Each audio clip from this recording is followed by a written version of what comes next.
What is up, everyone? My name is Starkers101, and today we're back with WSDL week number 6. This is my week 6 matchup. Currently, we are sitting 5-0. This man wants to just share everything in Discord immediately. I'm usually not a fan of that, but this time around, we're just gonna do that. We're just gonna see how we perform live while in front of other people. So once again, I got a new laptop. I don't know what the set I was exactly using, but I wrote it down once again. So the sets for this week are just standard curse legs because, well, standard curse legs apart from Terrakion just beats his entire team. Looking at this, as soon as I get rid of Terrakion, then I can just go into Snorlax, just start setting up curses and just be done with it. I'm assuming he prepped for it because I've been using curse legs a lot this season. Gliscor is a Toxcorp set with speed to outspeed, Empoleon maybe also no speed, well, probably some speed. Nidoqueen. Sword Stance, EQ, Facade, and Roost. Sword Stance mostly there also to beat Cresselia as long as it doesn't have Ice Beam. But the main thing I'm going to use to break through his walls, which are the Sylveon, the Cresselia, and the Empoleon, is going to be this guy, and as a Cavalier.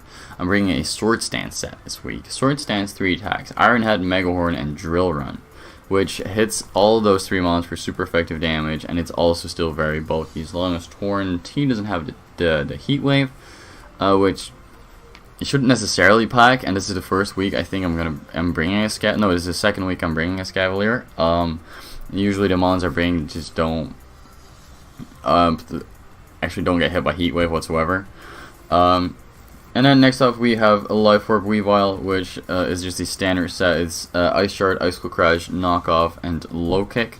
Low Kick made more sense because I figured the Empoleon would be more of a switch-in than Sylveon would, because Sylveon still gets hit really hard by a Life Orb Icicle Crash. And then we have a Shukaberry Nidoking, which is my rocker, just dual stab plus Ice Beam like I usually run, but for some reason this mon treats me really well this season. And then last but not least we have once again Megazord, which is a Dragon Dance set with 2 attacks and Roost. My attacking moves are, I think, Dragon Claw and Flare Blitz. It could also be Flare Blitz and EQ, but we're going to find that out in the game. Oh, here we go. He leads with Terrakion. I'm leading with Nidoking. Since I'm Shukaberry, I'm just going to stay in. As he Stone Edges, I'm just like, okay, fine. I'm just going to get out my rocks right here, turn 1. But now he's just going to reveal the EQ. I still thought Stone Edge did a lot since it was a resistant hit, but I could still take any one hit from him, and I'm just going to Earth Power. And I leave him on 1%. He had a bit of he had a bit of HP investment because he only wanted to outspeed the Zard, of course. So that just saved his ass right there. But now I'm just going to hop into Gliscor, which is my hard counter. He just didn't want to go for another Stone Edge or something because that could miss and then he would lose his direct count for no reason. Gliscor seemed like a very safe switch. I'm just going to go for the Facade, predicting actually Cresselia to come in, but he's just going to go out into his Empoleon. He's either going to Rocks or Defog here. I don't think he's going to Scald, so I just hop into my Nidoking. As he in fact does defog, so I can just go for an Earth Power right here. He probably doesn't want to get all that damage on the Empoleon, so I think I set Rocks again. So Rocks go up again. Had he done that anyway, I could have just gone into a huge threat to his Empoleon. Probably Zard, by the way. But now I go into Cavalier on the on Cresselia. I just set up a Sword Stance, and here I'm just gonna go for a Drill Run. I don't outspeed this thing, but I kill it anyway. It was like, how slow was that thing? How slow was this Empoleon? Because I'm actually adamant, and I have a lot of HP investment. I think I have a lot of HP investment. But what it turns out is that you click Roar here. He predicted me to set up even more. So now Caitlyn Jenner comes in. I mean, this thing could very well pack the Flamethrower, and I'm having none of that because this Cavalier is actually my biggest threat, especially to his walls. It can switch in on the Sylveon, can switch in on the Cresselia, and I can just Iron Head or Mega Horn those things, and it just put huge dents in his team. Especially Iron Head. Even Caitlyn Jenner really doesn't want to take that. So I go into Zard. No, he roars me around his Zard, and he sets up Toxic Spikes, actually gets a bit greedy on my ass. But now I'm just gonna body slam, and Snorlax does what Snorlax does best. It just instantly goes, gets a para. He roars me out into Nidoking, which makes me just absorb the Toxic Spikes. But my team wasn't that susceptible to Toxic Spikes anyway, because Snorlax is a Rest Hawk set again, and then the only thing that could get hit by is the Weavile. And then Zard after it Mega, but Zard's still not Mega yet, so that didn't make any sense. So hop into Snorlax. I got hurt by Toxic, but it doesn't really matter because, as I said at the start, as soon as I get rid of Terrakion, then the Snorlax can just plow through. Terrakion actually right now is in range of rocks. It's at 0.9%. So at this point, I do think that Snorlax can just straight up win this.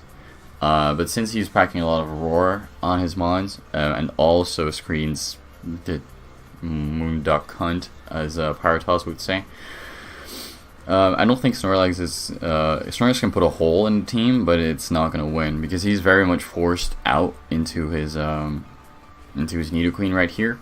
And I'm just going to get a +3 hit off, minus... Well, I'm just going to get a +1 hit off on the Caitlyn Jenner right now. So that does a solid 27%, and now he's just probably going to roar me out, but he actually gets paralyzed, which is very fortunate for me. But at this point, I do feel like I prefer to rest up over body slamming again, because I want to keep my Snorlax healthy, because this is definitely my win con. As soon as I chip this thing down enough, I do think that Snorlax can just straight up win me this game. So he goes for Stealth Rocks right here, which I think is a bit of an arrogant play, because this could punish him really hard as long as I get a body slam, which I do. So he got a bit greedy, and that actually punished him, but Rocks do make sense because of the Zard. He's actually thinking more of the late game, but he's not looking at what's in front of him. And I roll a body slam again, and this time around he actually gets paralyzed. So it's very unfortunate, but I do think that exact scenario would have happened ultimately anyway. It just would have taken way more cycles. It would have taken way more turns for me to accomplish that. It would have helped if the Reflector Shell went down.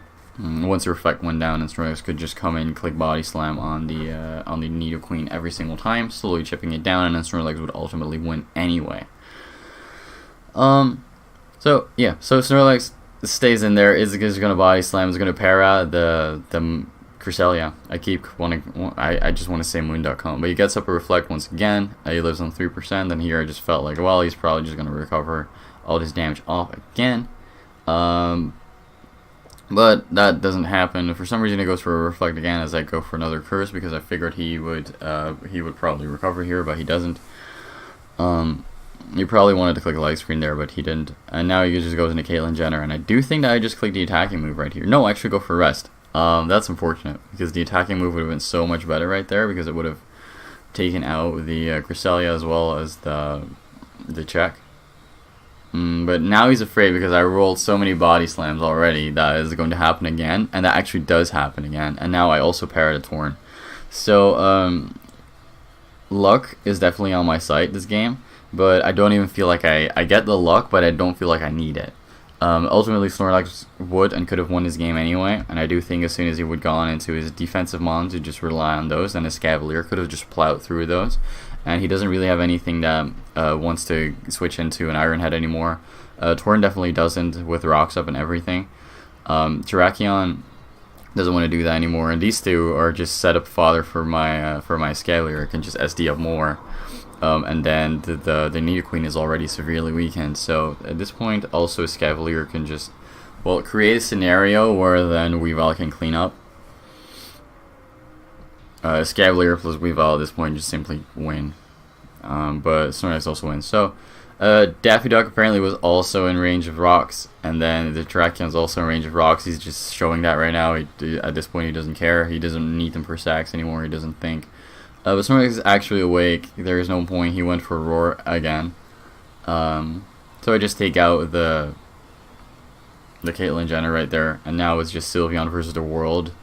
And had I wanted, I could have just gone into my Scavalier right there as well, and just click Iron Head, and then just finished off the game like that. I also had especially defensive Gliscor with Swords Dance. So I do think that, yeah, this game was won regardless. So this is actually my my second 6-0 of the season. This is my second 6-0. I had a 5-0. These games are treating me very, very kindly. At this point, I think I'm 6-0. It's my week 6, right? Yeah. So week 6, 6-0, differential through the fucking roof. I don't know where it is. I won one game 1-0, and then all the other ones were, I think, at least 4-0s. So, yeah. All in all, very happy with my performance. But that was it for this week. Hope you all enjoyed, and I will see you guys in week 7.